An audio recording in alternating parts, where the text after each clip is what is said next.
Si de algo saben las abejas, es de flores. Hay de todo tipo y para todos los momentos. Lo importante no es solo su color, tamaño o forma, sino lo que hace sentir cada una. Y para esos sentimientos trabajan. Igual que el Banco Central, que trabaja para hacer florecer la economía y que sientas estabilidad. Para ese sentimiento de tranquilidad. Para ese sentimiento de crecimiento y desarrollo. Para que la primavera llegue a todos los sectores y los planes de muchos den grandes frutos. Banco Central de la República Dominicana, 75 años trabajando por una estabilidad que se siente.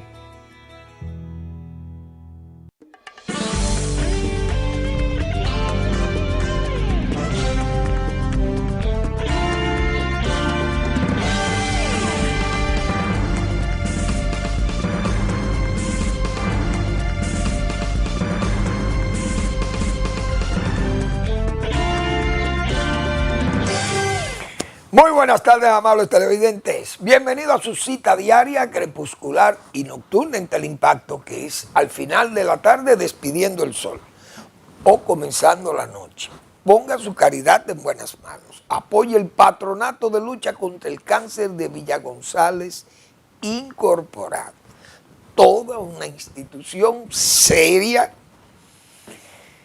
para asistir a esas familias que están afectadas, su familiar, por una enfermedad catastrófica como es el cáncer, costosa en todos sus aspectos. Es muy difícil luchar con esa enfermedad y más una familia pobre, rural.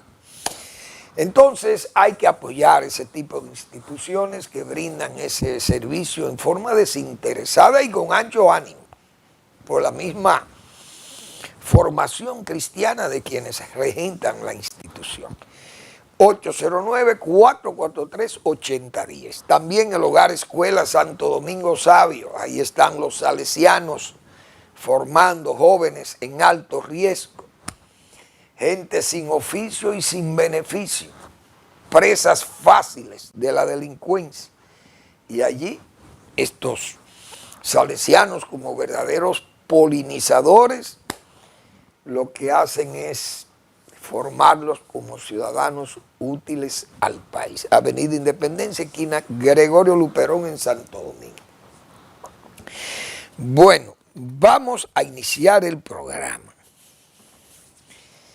con un llamado. Pues yo creo que es así que hay que hacer. Y es un llamado a que, señores, hay gente de corazón vacío, de corazón hueco, sin alma, que juegan con la salud de una persona enferma. Y yo creo que eso no está bien. Y lo confieso con entera sinceridad. Hay que respetar a los seres humanos por dignidad, por la misma formación cristiana que uno tiene. Y veo gente en las redes y en otros medios, pero principalmente las redes, cómo maltratan la figura de Ramón Alburquerque, político muy conocido del país y que hoy está muy enfermo. Según se ha determinado, los médicos le señalan que está gravemente enfermo. Entonces una persona en esas condiciones, como está Ramón, lo que hay que pedir es hacer oraciones y pedir salud para Ramón. Y no estar una serie de gente escribiendo y señalando y lanzando falsas noticias de que Ramón murió, de que está gravemente de muerte, que ya le quedan horas, qué sé yo. Entonces la gente, yo creo que ese tipo de proceder es indigno, eso es malo. Porque una gente no se puede maltratar así. Ramón lo que necesita es luz ahora mismo, sol, y no oscuridad. en toda esta gente maldiciente, porque esas son cosas, eso no es propio de un ser humano de cristianísima formación, vamos a decirlo así, de un ser humano con fe. Entonces, yo creo que hay que guardar respeto por la salud de Ramón Albuquerque y pedir que se mejore, porque, señores, ¿quién está exento en este mundo de verse en una situación como la que está Ramón Albuquerque hoy?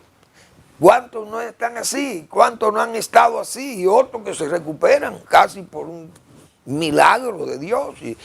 Y bueno, y también la ciencia trabaja para recuperar una persona de una enfermedad como esta, catastrófica como es el cáncer.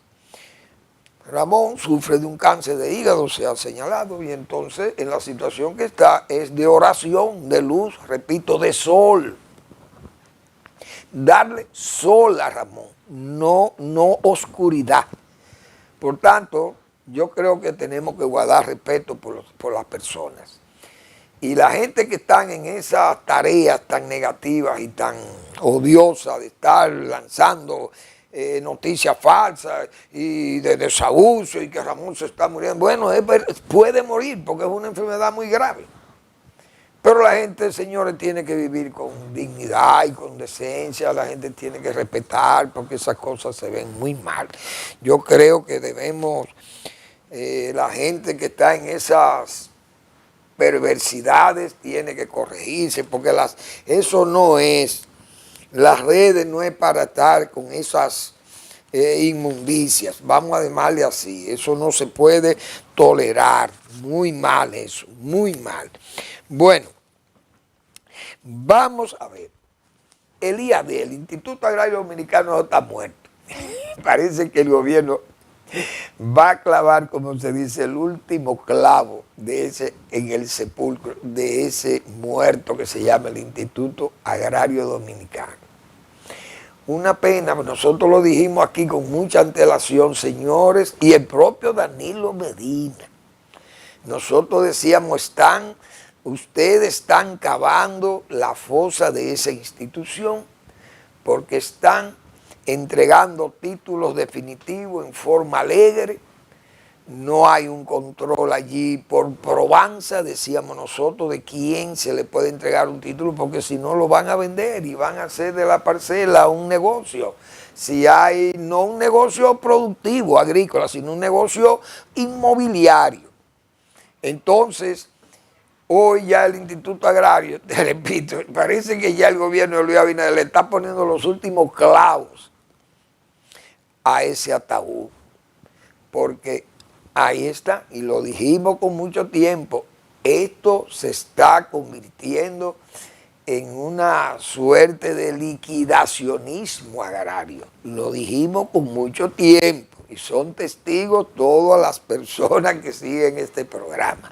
Hay un proceso de contrarreforma agraria y este gobierno en 5 años ha llevado ese proceso acelerado y hoy esa es una institución que está en un verdadero limbo. Así está el IAD. Y andan las demás también. Varias más de esa área, del área agropecuaria, andan así también. Miren el Consejo Estatal del Azúcar, que no es, diríamos, aquella espina dorsal que fuera otrora, cuando tenía aquellas 3 grandes divisiones, 12 ingenios azucareros y toda esa producción de animales, la crianza de animales de tiro, pero que servían también, que iban al matadero de carne para los trabajadores y todo aquello, Dios mío.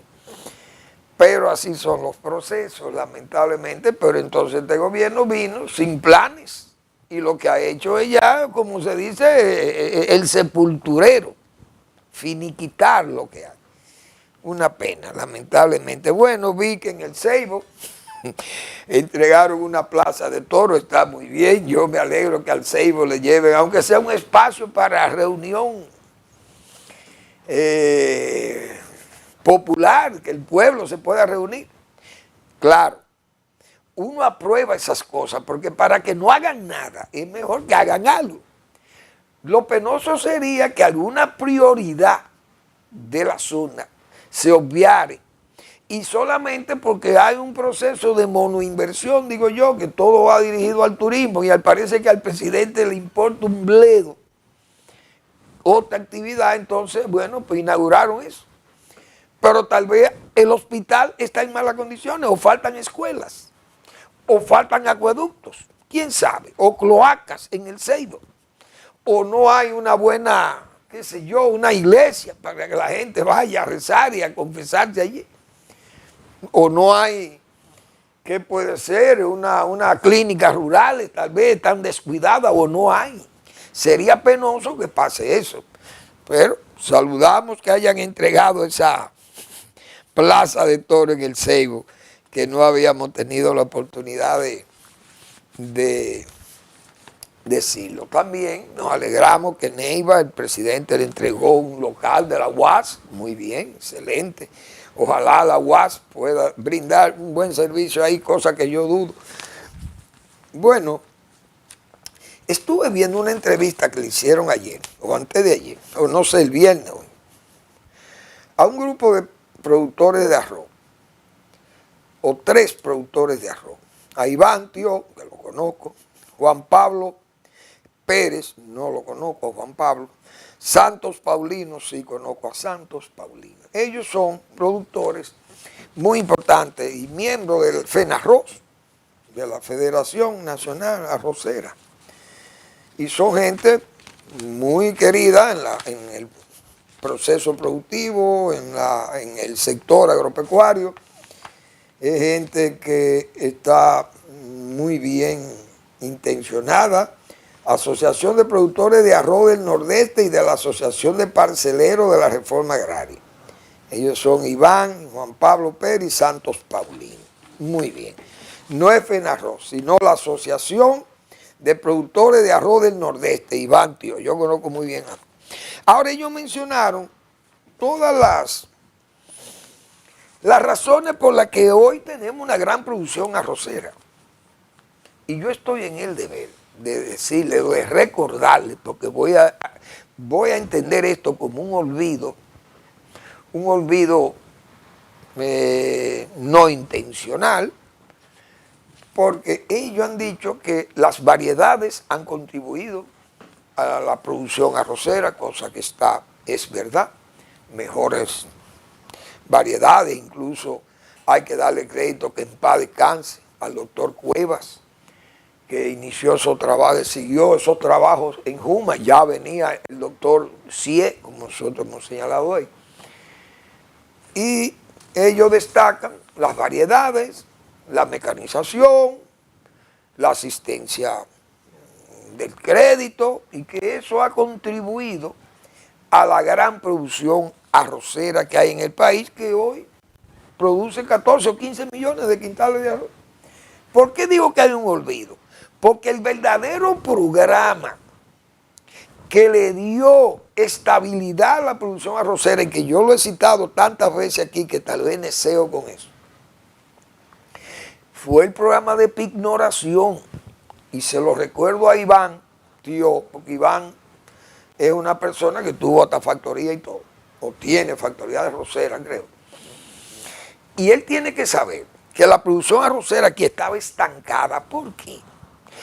Porque los productores saben que la producción de primavera es mucho arroz se produce en primavera. Y en el invierno, como se llama, esas 2 etapas productivas del cultivo, la producción cae. Asunto de fotoperíodo, y ya lo hemos explicado muchas veces. Pero ¿qué pasa? Que esa producción de primavera, como se dice vulgarmente, es un buche que entra. Entonces presiona el mercado. Los molineros compraban una parte, pero no resistían tanto arroz que le llegara al mismo tiempo. Primero, para secarlo. Y segundo, procesarlo para la venta, pero cuando lo procesa, entonces tienen el problema de que el mercado está inundado de arroz, porque todos los molineros tienen mucho arroz y quieren venderlo en el mercado. ¿Qué pasa con eso? Se deprime el precio.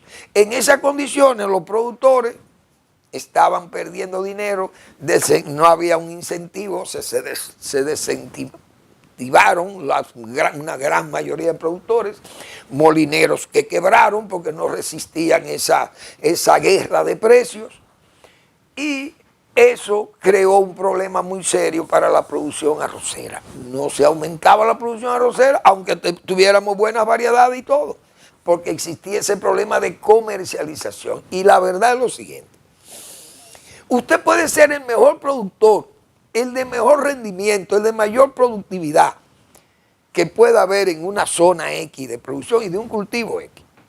Pero si usted no tiene un mercado asegurado, usted no va para ningún lado. Usted va a ser un perdedor, aunque sea el mejor productor, repito.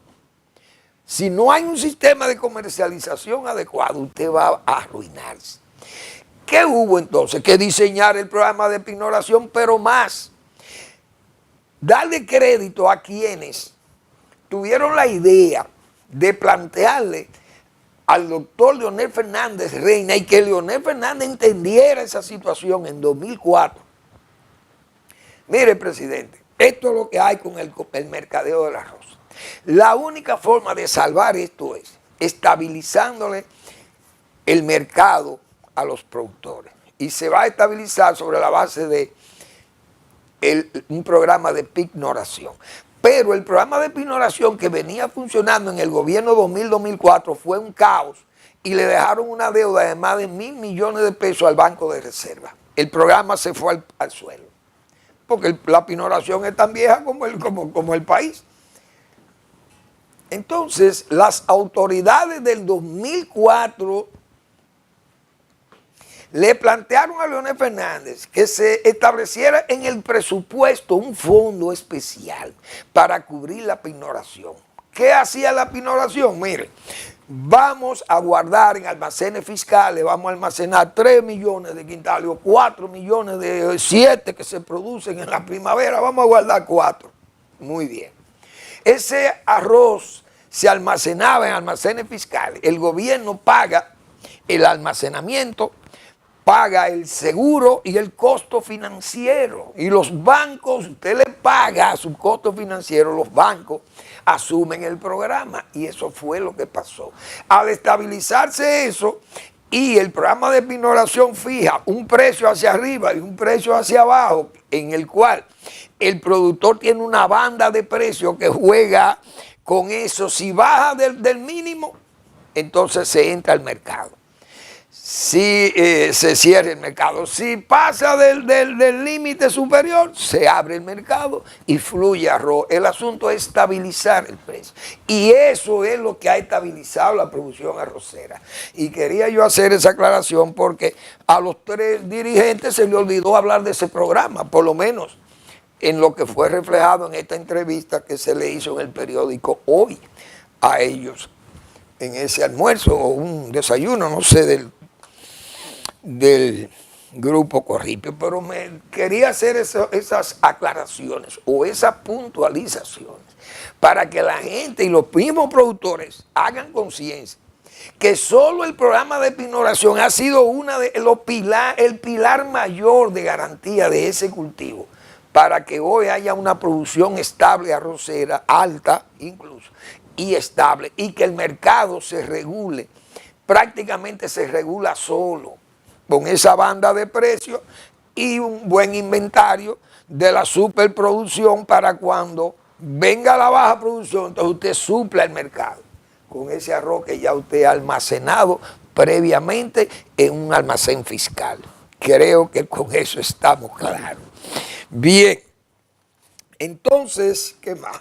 Bueno, la verdad es que la historia la callada se venga, como hemos dicho tantas veces nosotros.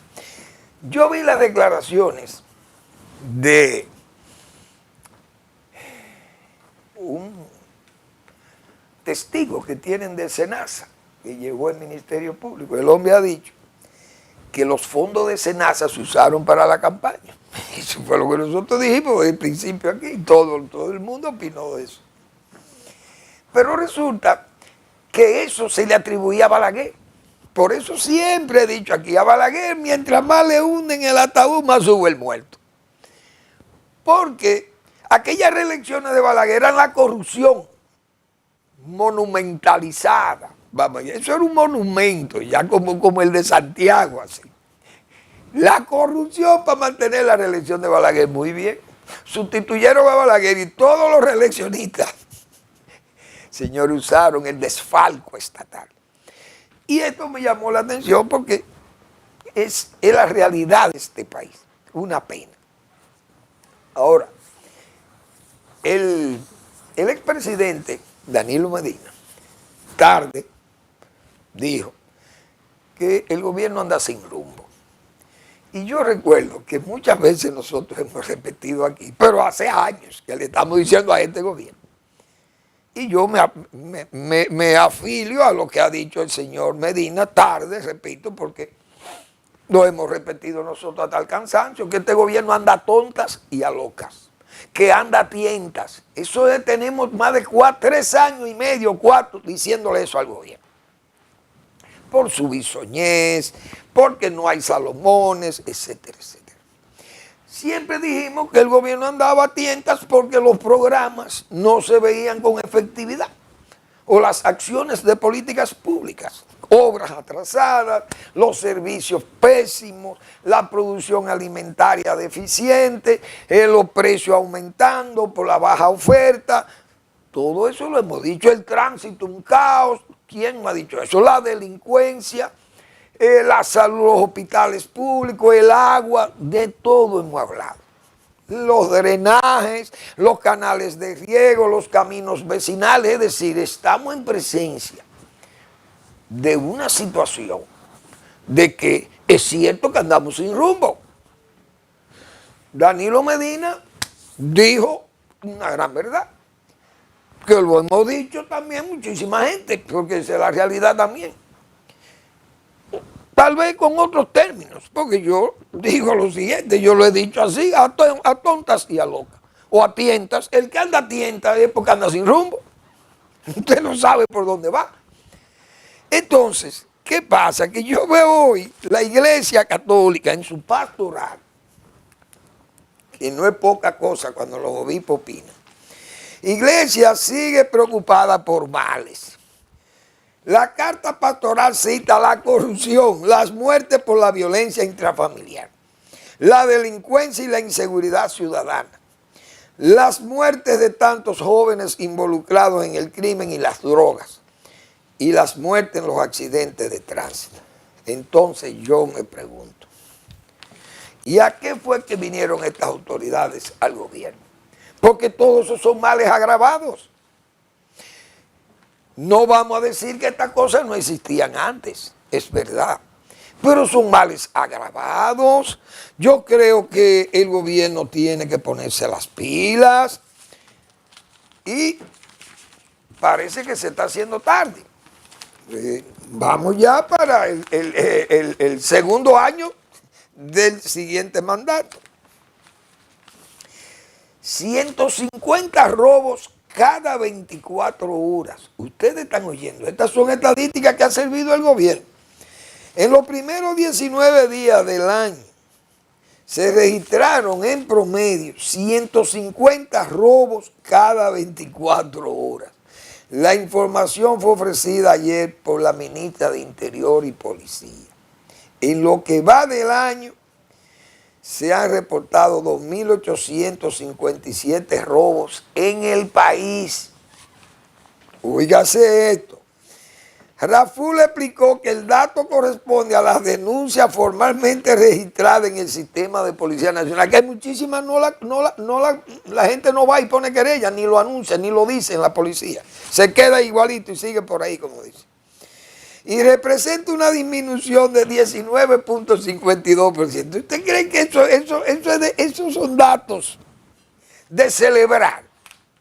Un país donde haya 2.800 robos, atracos, que uno sabe que son 3 o 4 mil, porque la gente no va y denuncia. Eso nada más son los que denuncian. Los que se atreven a ir, la gente que le roban a las mujeres, le roban cartera. Dios mío, vamos a la pausa y volvemos.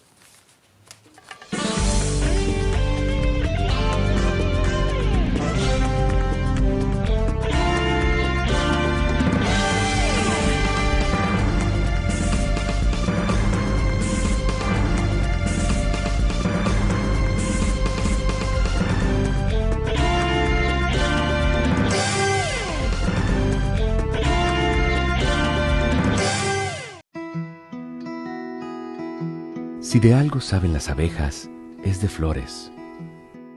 Hay de todo tipo y para todos los momentos. Lo importante no es solo su color, tamaño o forma, sino lo que hace sentir cada una. Y para esos sentimientos trabajan. Igual que el Banco Central, que trabaja para hacer florecer la economía y que sientas estabilidad.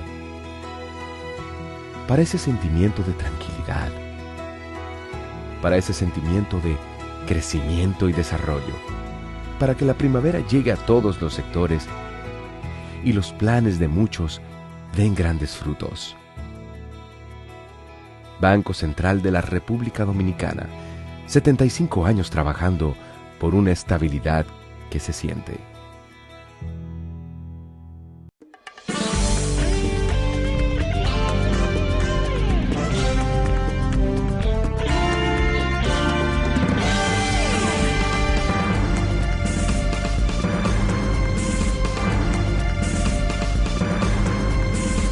Bien, señores, con esa situación que se está viviendo en la dirección del Estado Nacional, ya no es de preocupación, porque tantas veces que se ha repetido esto, de que gobernar, eso no es una tarea tan fácil como la gente piensa tal vez, que bueno, usted va y ocupa esa silla de alfileres y usted lo que se la va a pasar es bien, porque el poder lo que hace es que usted se sienta como una especie de Dios vivo, de Dios de la calle, y todas esas reverencias y todas esas distinciones que le hacen y esos privilegios de usted andar en las calles con ruta y muchísimos militares que atropellan a otros por brindarle a usted el espacio más libre y más seguro. Bueno, y su presidente y las familias y los grandes ministros de este poderosísimo país se ponen hasta locos. Hemos dicho nosotros, del bienestar lo aloca. El poder corrompe y el poder absoluto corrompe absolutamente. Pero esa no es la tarea para gobernar. Ese sacrificio, aquí hay presidentes que han perdido la vista gobernando, para que estemos claros. Otros han tenido que suicidarse, otros han tenido que pasar, como se dice, muchísimas amarguras y enfrentarse a situaciones que le crean decisiones políticas erradas, y todo el mundo ha visto en este país todo lo que ha pasado aquí. Entonces, esa tarea de gobernar es una tarea difícil, porque usted tiene que ponerle toda su atención a los problemas nacionales. Yo, que tantas veces le he criticado al presidente su forma coloquial de gobernar y de que usted no puede ser ubicuo, usted no puede estar en todos los sitios, y el presidente está en todos los sitios, es un ubicuo y además un gobierno coloquial. Los gobiernos que son así, se le cuelan muchas cosas, como hemos dicho, se van muchos funcionarios que son mediocres, funcionarios venales, otros errores en los procedimientos, errores de políticas públicas, en las aplicaciones de políticas públicas, de leyes, de normas, y es un problema, como se dice, gobernar sin usted tener el control verdaderamente el control, la centralización del poder en este país. Porque hay países que están institucionalizados y como las instituciones funcionan, el presidente no vamos a decir que sea decorativo, pero no tiene esas exigencias tan pronunciadas porque tiene que ser, el presidente tiene que ser todo aquí. Un país presidencialista, es verdad. Pero por esa razón también hay que estar en lo suyo. Y aquí, repito, lo que tenemos edad como yo sabemos, que aquí hubo presidentes que perdieron la vista gobernando este país, haciendo un esfuerzo extraordinario. Y prácticamente acostándose después de la medianoche, sin dormir, trabajando en ese Palacio Nacional.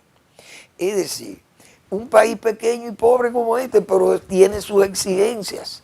Entonces, todo esto que andamos ahora sin rumbo, como dicen la oposición, el propio Danilo Medina, que fue presidente de la República y sabe las responsabilidades que tiene el cargo.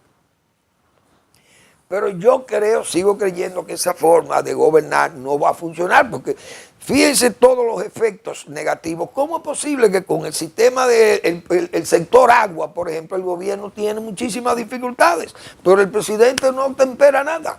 Cambió una serie de gente ahí, pero los cambios, como dicen los mismos políticos, no se sienten, porque son rodajes. Y en sí, cambio, se puede decir que hubo uno o dos, tal vez, de todo lo que ha habido como cambio. Pero después son rodajes. Vamos usted para aquí, y aquel para allí, aquel para allá y este para allá. Excepto uno o dos cambios de cara o tres que hay ahí, más nada. Pero el gobierno sigue arrastrando esos errores, sigue arrastrando esas deficiencias y probablemente no la va a poder corregir. ¿Por qué? Porque ya están, como se dice, mal acostumbrados los que están en el poder. Eso es difícil, porque es que desde el principio hay que ponerle atención a esas cosas. Y ha seguido así. Por eso decíamos ayer, el hombre a vencer será un político que tenga experiencia de Estado o un político que esté vigente para ocupar el cargo, que esté apto para ocupar el cargo, con experiencia de Estado. Y de eso uno sabe que el que está mejor formado es Leonel Fernández. Porque los demás, Hipólito Mejía, un gobernante pésimo como fue. Danilo Medina está impedido de participar por los problemas, por la misma Constitución. Y el presidente Abinader ya está cerrado, como dicen, su espacio.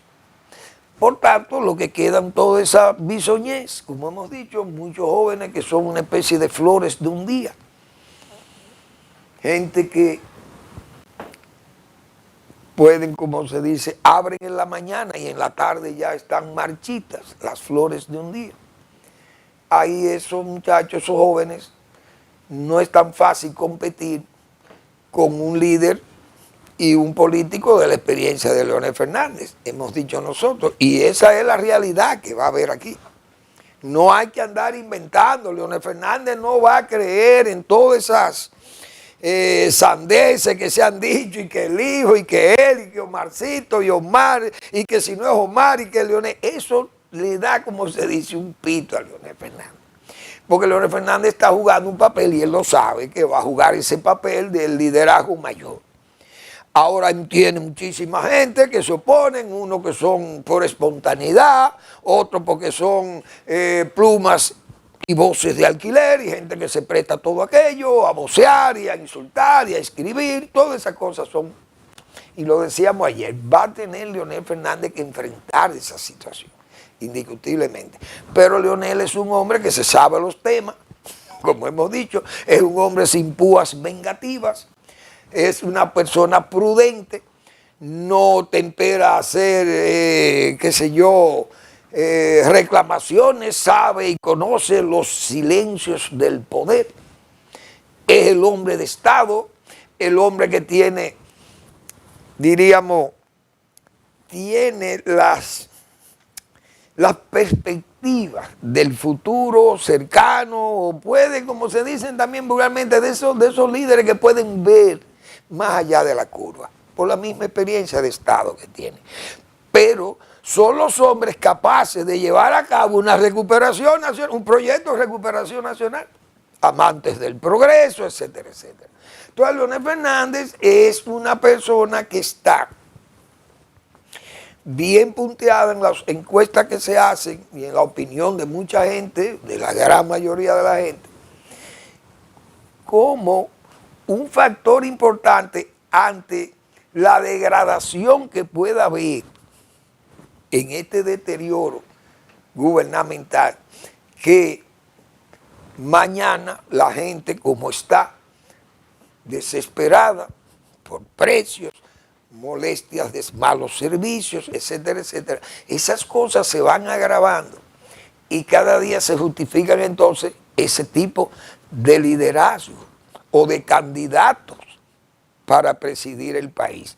Es decir, buscar una mano segura, una mano que esté ya adiestrada y que pueda, como se dice, salvar la República. Diría un extravagante tal vez, que no es que tampoco andamos como si fuera un naufragio ya, que habrá que recoger los palos y las velas de este naufragio, no es así. Pero no hay duda que el país no está bien dirigido.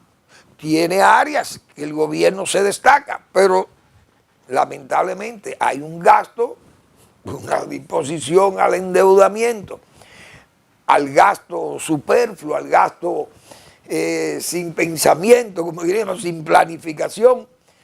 Entonces las comunidades están sufriendo el efecto de no tener una mano constructiva del Estado.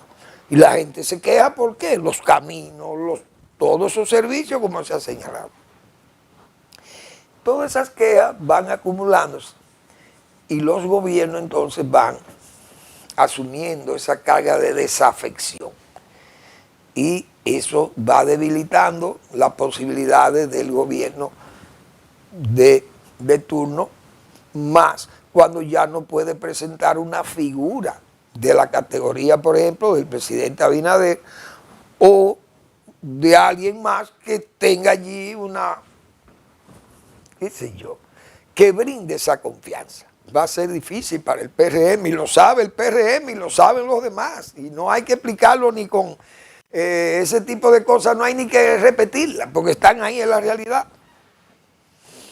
Vamos a esperar porque, como se dice, uno no es, metafóricamente hablando, como yo decía, yo no soy embajador de Dios, pero esa es la realidad que estamos viendo. Y no ha habido la posibilidad de corregir muchos errores por la misma obstinación o por la tosudez o por la dejadez o la testarudez misma de quienes nos gobiernan. Porque esas cosas se corrigen a tiempo. Oh, y usted puede tener un problema de agua potable, por ejemplo, de mal servicio de agua potable, simple y llanamente porque quiera tener a un amigo o porque quiera tener a un compañero por encima de las necesidades que son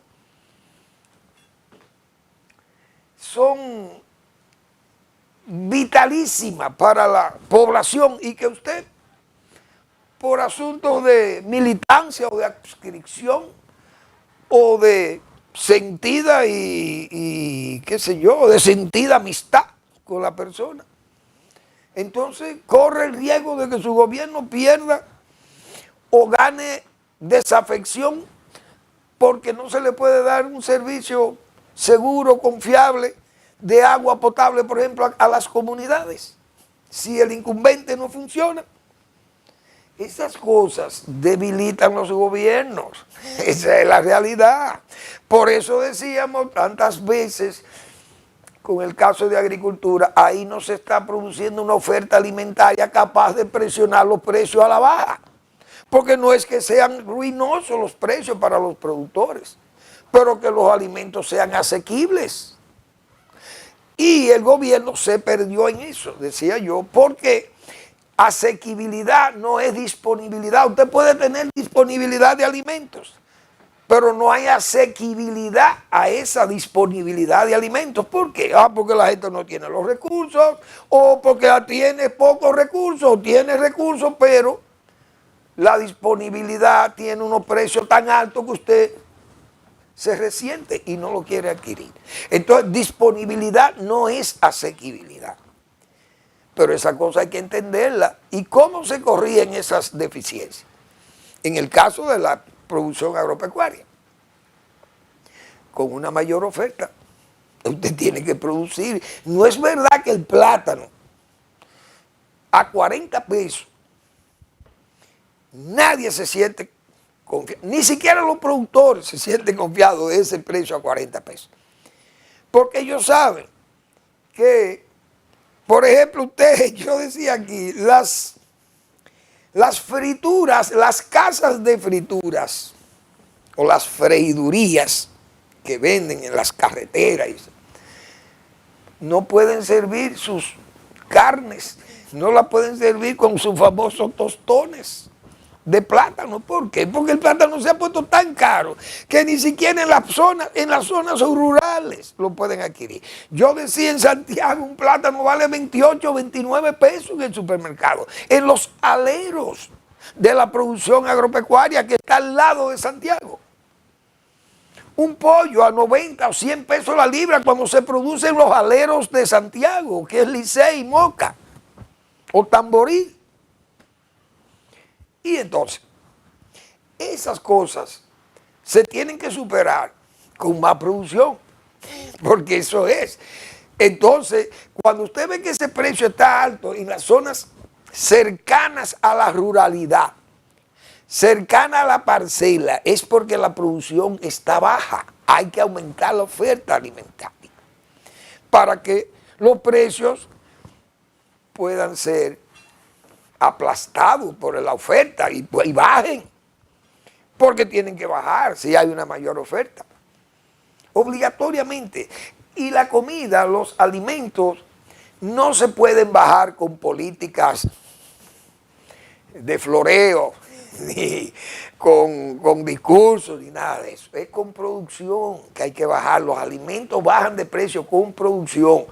O también aquellos alimentos perecederos, si van a la pérdida, la gente dice vamos a venderlo para que no perder todo el dinero y vendámoslo barato. El pollo hay que venderlo a 8 semanas, porque después de 8 semanas un pollo comienza a comer demasiado y entonces no convierte, la convertibilidad es más lenta. Entonces el animal comienza a comer más que lo que va a rendir. En resumen, el pollero que tiene pollo después de 8 semanas está, como dicen, cogiendo fuego. Es como los banqueros si no encuentran a quien prestarle el dinero. ¿Qué tienen que hacer? Como dicen, incendiarse o salir huyendo al Banco Central. Miren, guárdenme ese dinero ahí, aunque sea tasa cero, pero guárdenlo ahí, porque si lo tengo aquí estoy perdiendo dinero con él. Así de sencillo. Vamos a la pausa.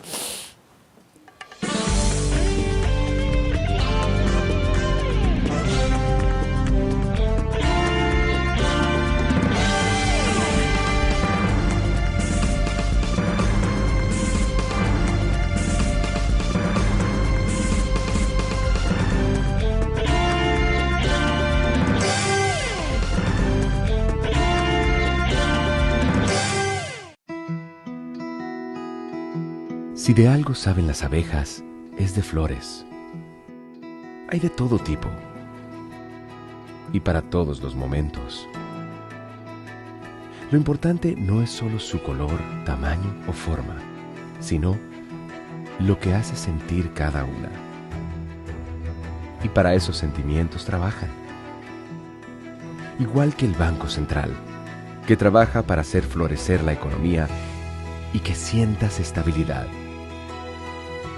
Para ese sentimiento de tranquilidad, para ese sentimiento de crecimiento y desarrollo, para que la primavera llegue a todos los sectores y los planes de muchos den grandes frutos.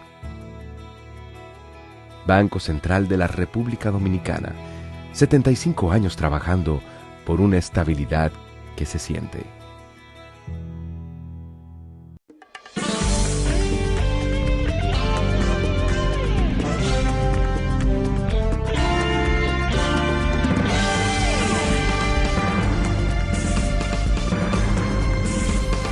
Bien, sigo con mi tesis de que la historia a la callada se venga.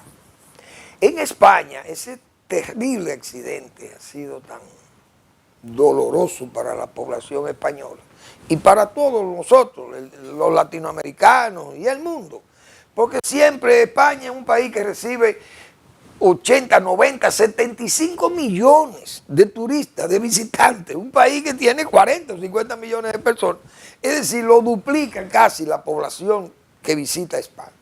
Entonces pasan muchas cosas allí que afectan el mundo entero, no hay duda.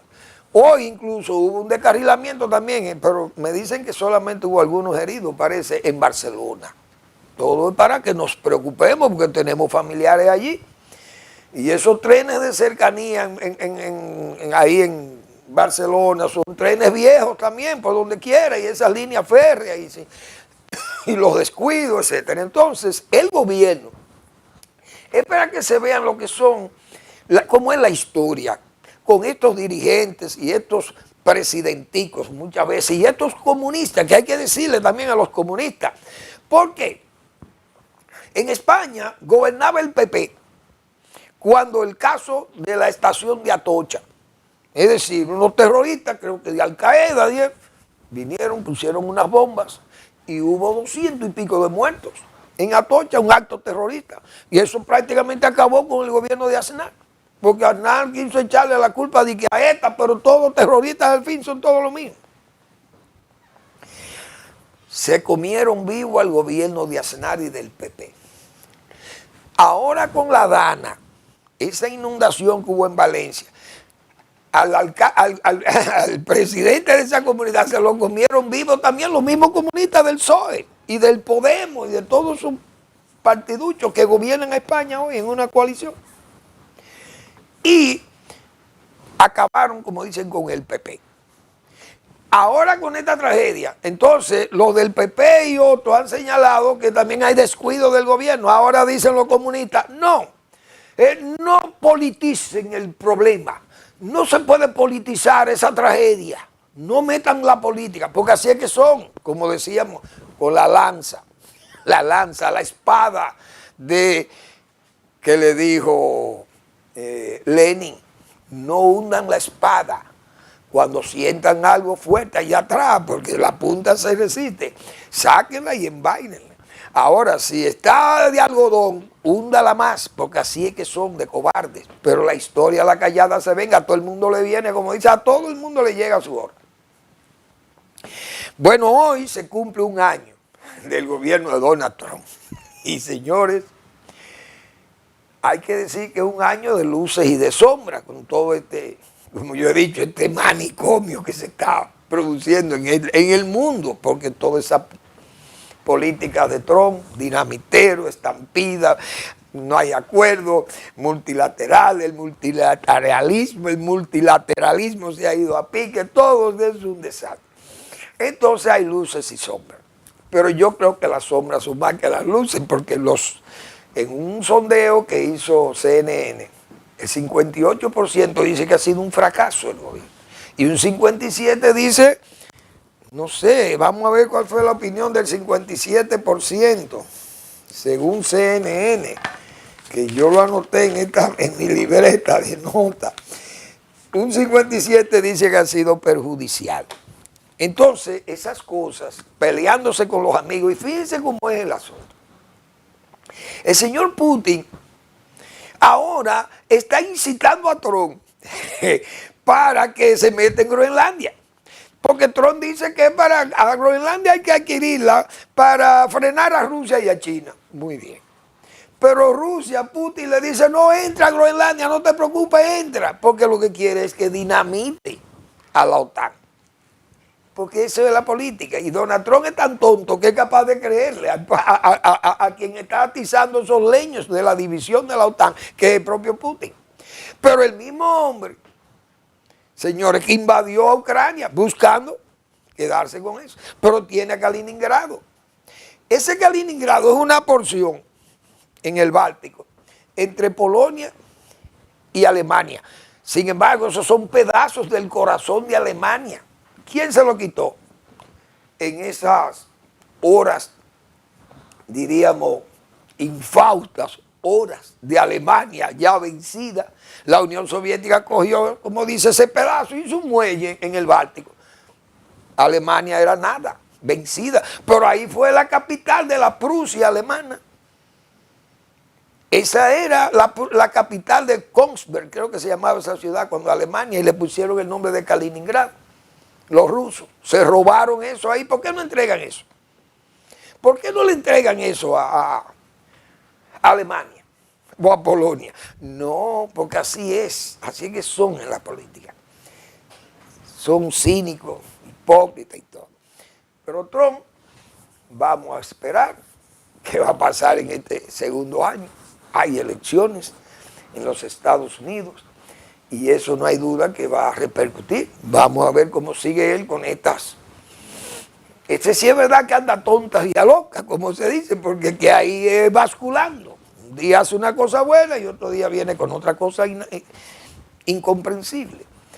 La verdad que es una situación sumamente difícil. Vi esta opinión de 3 cardenales que critican política de Trump con Venezuela, Ucrania y Groenlandia. 3 cardenales. Y eso, que este es un gobierno que quiere exhibir un fundamentalismo cristiano, el de Trump. Pero los cardenales dicen de todo aquí. El cardenal Robert McElroy, Joseph Tobin y Blaise Kopich. Esos son 3 cardenales, le pidieron que respete y promueva el derecho a la vida humana, la libertad religiosa y la mejora de la dignidad humana. Oigan el pedido, 3 cardenales católicos estadounidenses de alto rango criticaron este lunes la política exterior del presidente de los Estados Unidos, Donald Trump, después de los últimos acontecimientos en Venezuela, Ucrania y Groenlandia. Es que es lo que hemos dicho. Donald Trump es dando tumbo. Allá, acá, acullá, va, bascula. El dinamitero, la estampida, el negacionismo, el fundamentalismo y toda esta sed de megalómano, porque de megalomanía quieren que le rindan pleitesía, que le den medallas, que le den premios. Yo dije que ojalá le den el nombre a una calle grande de Caracas, a una avenida, y le pongan el nombre de Donald Trump, a María Corina que se invente eso, o que haga esa oferta. Le voy a hacer la avenida más grande de Caracas si usted nos brinda el apoyo para que la democracia camine en Venezuela. Realmente Donald Trump es un año sumamente difícil que ha pasado, no solamente Estados Unidos, porque hay que ver esa rebelión interna que hay, sino la incertidumbre que ha creado en el mundo occidental y en el mundo oriental, en todo el mundo realmente que influye la política norteamericana. Gracias por su atención y será hasta mañana, si Dios lo permite. Gracias una vez más y aquí siempre presente al final de la tarde despidiendo el sol o comenzando la noche.